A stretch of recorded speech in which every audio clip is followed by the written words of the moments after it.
Developing a sense of humor can be a fun and rewarding process. Here are some tips from the search results. Make up jokes.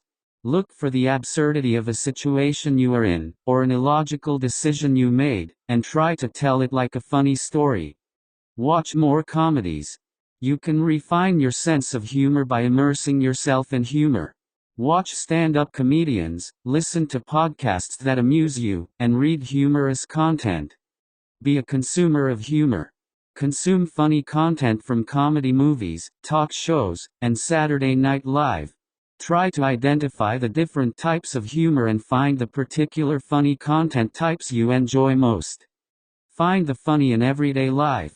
Look for the humor in everyday situations. Try to find anecdotes about your life you can laugh at. Practice telling jokes. Practice telling jokes to friends and family. This can help you refine your delivery and timing. Be tactful.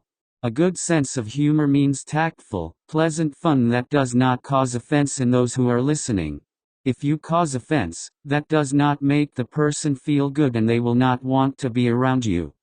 Remember, developing a sense of humor takes time and practice. Don't be discouraged if you don't get it right away. Keep trying and have fun with it.